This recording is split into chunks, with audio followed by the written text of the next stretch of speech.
Good evening, students. Welcome to RK Tuitions for Mathematics. இப்போ நேற்று என்ன பார்த்தோன்னா எப்படி அந்த 50+ மார்க் எடுக்கிற அந்த ஸ்ட்ராட்டஜியை பார்த்தோம். ஒரு மேப் மாதிரி பார்த்தோம், என்னென்ன படிக்கணும் எப்படி படிக்கணும் அப்படின்ட்டு. சரியா? இப்போ அதில் ப்ராக்டிக்கல் ஜாமெட்ரி, கிராஃபு 1 மார்க். சரியா? அதெல்லாம் வந்து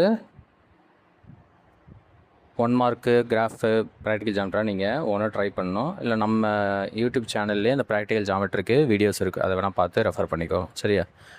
இப்போ நான் சொன்னேன் இல்லையா, 5 மார்க்ஸுக்கு 2 மார்க்ஸுக்கு 4 சாப்டர் மட்டும் அப்படி. என்ன நான் சொன்னேன்,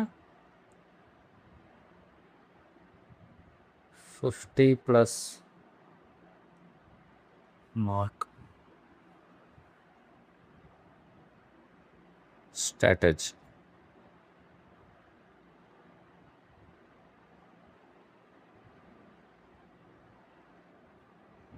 ஸோ இதில் 5 மார்க்ஸ் ஃபஸ்ட் பார்த்துறோம்.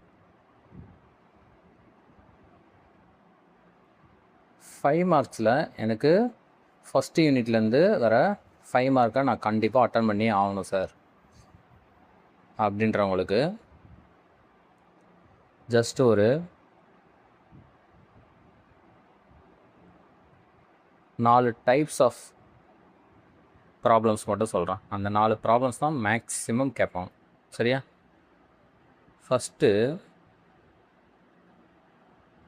வெரிஃபிகேஷன் ஆஃப்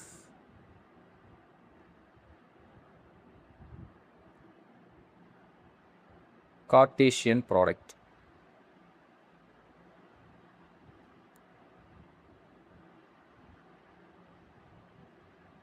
சரிங்களா?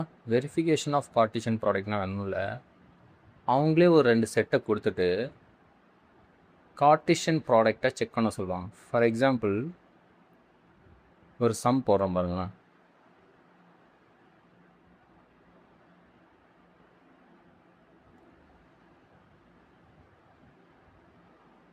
லெட் ஏன்னு ஒரு செட்டு கொடுத்துருவாங்க,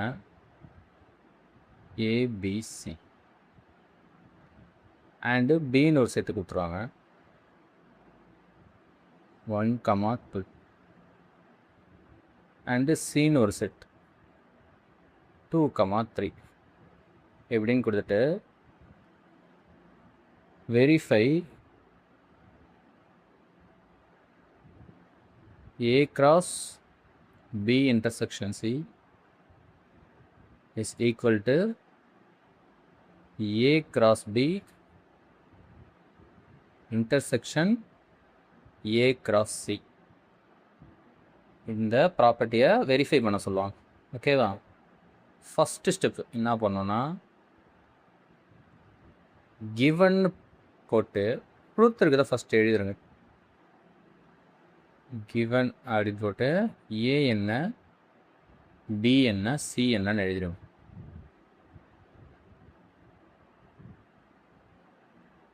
சி வந்து 2, 3. ஓகேவா? இப்போ நெக்ஸ்ட்டு வெரிஃபை தட்டு இல்லை ஷோ தட்டு ப்ரூவ் தட்டுன்னு கொடுத்தாலே left hand side right hand side அந்த கான்செப்ட் வைஸ் போகும். லெஃப்ட் ஹேண்ட் சைடை சால்வ் பண்ணி ஒரு வேல்யூ கிடைக்கும், ரைட் ஹேண்ட் சைடை சால்வ் பண்ணி ஒரு வேல்யூ கிடைக்கும். 2 வேல்யூயும் ஈக்குவல் அப்படின்னு ப்ரூஃப் பண்ணால் போதும். ஸோ அந்த மெத்தடை தான் இப்போ போட போகிறோம். First A cross B intersection C. பாட்டன் வார் ஃபுல் படி என்ன பண்ணுவோம், ஃபஸ்ட்டு ப்ராக்கெட்டுக்குள்ளே இருக்கிறத ஃபஸ்ட் சால்வ் பண்ணுவோம். பி இன்டர்செக்ஷன் சி அப்படின்னா பின்ற செட் என்ன நமக்கு 1, 2. இன்டர்செக்ஷன் சின்ற செட் என்னங்க 2, 3. இப்போ இன்டர்செக்ஷன்னா 2 செட்டுக்கும் காமனாக இருக்க எலமெண்ட்டை மட்டும்தான் எழுதணும்னு அர்த்தம். இப்போ காமனாக இருக்க எலமெண்ட்டுன்னு பார்த்தீங்கன்னா உங்களுக்கு 2 மட்டும்தான். Next A cross B intersection C என்னன்னு பார்க்க போகிறோம். ஏன்ற செட்டில் என்னென்ன இருக்குது, ஏ பி சி 3 எலமெண்ட் இருக்குது. கிராஸ் பி இன்டர்செக்ஷன் சியில் ஒரே எலமெண்ட் இருக்குது. இப்போ நம்ம கண்டுபிடிச்சோம் பார்த்தீங்களா அது. இப்போ கார்ட்டீசியன் ப்ராடக்ட்னு வேறு ஒன்றும் இல்லை, மொதல் செட்டில் இருக்க ஒவ்வொரு எலமெண்ட்டையும் எடுத்துகிட்டு வண்டி அடுத்த செட்டில் இருக்க எலமெண்ட்டோட ஆர்டர்டு பேராக எழுதுறது தான் என்னென்னு சொல்லுவாங்க கார்ட்டீசியன் ப்ராடக்ட்னா. ஸோ இப்போ ஏவை கொண்டு 2 கூட ப்ராடக்ட் பண்ணும்போது A, 2ன்ற பேர் கிடைக்கும். தென் பியை கொண்டு 2 கூட ப்ராடக்ட் பண்ணும்போது பி கமா டூன்னு கிடைக்கும். தென் சி கமா டூன்னு கிடைக்கும். என்ன பண்ணியாச்சு, லெஃப்ட் ஹேண்ட் சைடை சால்வ் பண்ணி ஒரு செட்டு கண்டுபிடிச்சி வச்சிட்டேன். நான் என்ன பண்ணுவோம், ரைட் ஹேண்ட் சைடை கண்டுபிடிக்கும். ஓகேவா? சரி, ரைட் ஹேண்ட் சைடில் என்ன இருக்குன்னு பாருங்கள். A cross B intersection A cross C. BODMAS rule படி என்ன பண்ணணும், ஃபஸ்ட்டு ப்ராக்கெட்டை சால்வ் பண்ணணும். ஏ கிராஸ் பி என்னன்னு கண்டுபிடிக்கணும், அண்ட் ஏ கிராஸ் சி என்னன்னு கண்டுபிடிக்கணும். தென் ரெண்டுத்துக்கும் இன்டர்செக்ஷன் போகணும். சொல்லலாமா? இப்போ A cross B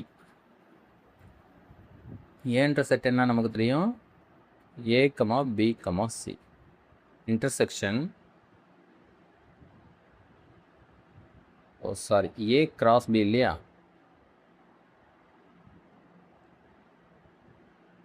A cross B. So அப்போ கிராஸ் பியோட வேல்யூ என்னங்க, 1,2. இப்போ கார்ட்டீசியன் ப்ராடக்ட் நமக்கு பண்ண தெரியும். ஒவ்வொரு எலமெண்ட் எடுத்துகிட்டு போயிட்டு இன்னொரு எலமெண்ட்டோட ப்ராடக்ட் பண்ணுறது தான், ஆர்டர்டு பேராக எழுதுறது. So A comma 1 A comma 2, then B comma 1 B comma 2, then C comma 1 C comma 2. ஓகேவா? இது எனக்கு A cross B. Next A cross C கண்டுபிடிக்கும். வழக்கம் போல் ஏ பி சின்றது ஏன்ற செட்டு, கிராஸ் சின்ற செட்டு என்ன நமக்கு 2,3.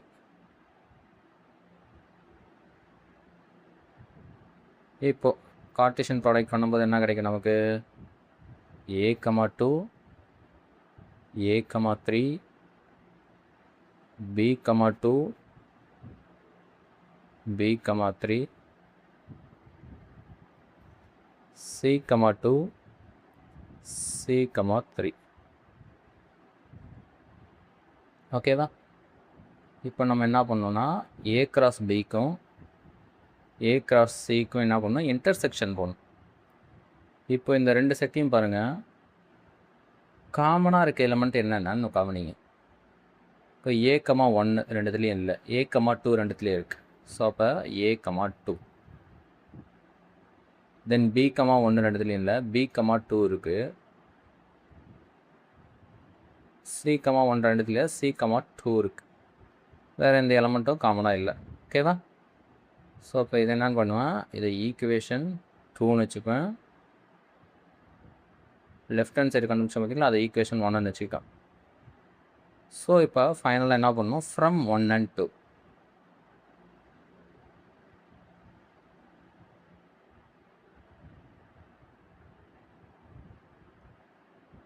ஃப்ரம் 1 and 2ல் இருந்து ஜஸ்ட் அப்படியே நீங்களே பாருங்கள், ரெண்டு ஈக்குவலாக இருக்கான்ட்டு. இந்த செட்டில் என்ன இருக்குது, A comma 2 B comma 2 C comma 2. Equation 1 left hand சைடில் என்ன இருக்குது, A comma 2 B comma 2 C comma 2. இப்போ ரெண்டுமே எனக்கு ஈக்குவலாக இருக்குது. அப்போது ஈக்குவேஷன் 1 and 2லேருந்து நான் என்ன சொல்லலாம், A cross B intersection C அப்படின்றது A cross B intersection A cross சிக்கு ஈக்குவல் அப்படின்னு போட்டு ஹென்ஸ் வெரிஃபைடு அப்படின்னு எழுத வேண்டியதான். இவ்வளோதான். ஓகேவா? ஸோ இப்போ இதுக்கு எப்படி ஸ்டெப் மார்க் கொடுப்பான்னு சொல்லுங்க. ஃபஸ்ட்டு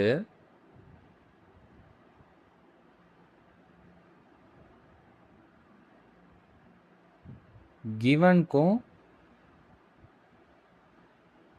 பி இன்டர்செக்ஷன் சிக்கும், கிவனுக்கும் பி இன்டர்செக்ஷன் சிக்கும் எவ்வளோ மார்க் கொடுப்பாங்க, மொத்தமாக 1 மார்க் கொடுப்பாங்க. நெக்ஸ்ட் எல்ஹெச்எஸ் கண்டுபிடிக்கிறீங்க பார்த்தீங்களா, விச் மீன்ஸ் ஏ கூட கிராஸ் ப்ராடக்ட் பண்ணுறீங்க பார்த்தீங்களா, இதுக்கு 1.5 மார்க் இருக்கும், 1.5 mark. Next right hand side கண்டுபிடிக்கிறீங்க பார்த்தீங்களா, அதுக்கு 2 மார்க்ஸ். இந்த ரைட் ஹேண்ட் சைடு ஃபுல்லாக கண்டுபிடிக்கிறீங்க பார்த்தீங்களா, அப் டு பியர் வரையும், ஈக்குவேஷன் 2 வரையும் எவ்வளோ, 2 மார்க்ஸ். லாஸ்ட்டாக கன்க்ளூஷன் எழுதுறீங்க இல்லையா, ஃப்ரம் 1 and 2லேருந்து வெரிஃபைடு அப்படின்ட்டு, இதுக்கு ½ மார்க்ஸ், 0.5 மார்க்ஸ். ஸோ இப்போ டோட்டலாக எவ்வளோ மார்க்கு 5 மார்க்ஸ் வருது. சரியா? ரொம்ப ரொம்ப ஈஸியான சம்மு அண்டு 5 மார்க்கில் கேட்குறதுக்கு நிறைய வாய்ப்பு இருக்குது. செட்டு அவங்களே கொடுத்துருவாங்க. கொடுத்துட்டு என்ன பண்ண சொல்லுவாங்க, வெரிஃபை பண்ண சொல்லுவாங்க. இன்டர்செக்ஷன்னா என்ன, யூனியன்னா என்ன, கார்ட்டீசியன் ப்ராடக்ட்னா என்ன, அதேமாரி டிஃப்ரென்ஸை கேட்பாங்க. சிமெட்ரிக் டிஃப்ரென்ஸ் அந்த மாதிரி. சரியா? ஸோ இந்தமாரி சம்ஸை மேக்ஸிமம் பார்த்து வச்சுக்கிட்டீங்க அப்படின்னா ஃபஸ்ட் யூனிட்லேருந்து வர 5 மார்க்கை ஈஸியாக நீங்கள் அட்டம் பண்ணலாம். இப்போது இதே மாடலில் ஒரு சம் கொடுக்குறேன். ட்ரை பண்ணி பார்த்துட்டு ஏதாவது டவுட்னா எனக்கு இன்ஃபார்ம் பண்ணு. Homework sum.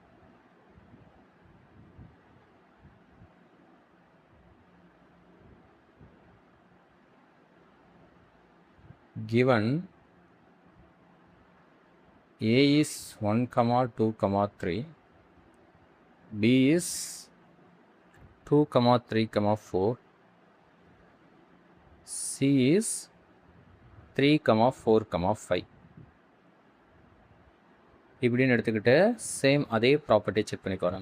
a cross b intersection c is equal to a cross b intersection a cross c அப்படியா? ஓகேவா? இதை வெரிஃபை பண்ணிவிட்டு எனக்கு ஏதாவது டவுட் அப்படின்னா கமெண்ட்டில் போடுங்க. சரியா? I will be clarify. ஏன் இந்த ஹோம்ஒர்க் கொடுக்குறேன்னா, இப்போ அதே மாடலில் நீங்கள் ஒன்ஸ் பார்க்கும்போது புரியும். இப்போ அதே மாடலில் ஒரு சம் எக்ஸ்ட்ரா நீங்கள் போடும்போது இன்னும் கொஞ்சம் உங்களுக்கு என்ன ஆகும், ஒரு மாதிரி அந்த கான்செப்ட் அண்டர்ஸ்டாண்ட் ஆகும். சரிங்களா? Okay. It's sir any doubt you can ask in comment. Like the video, share the video and do subscription. Thank you for watching.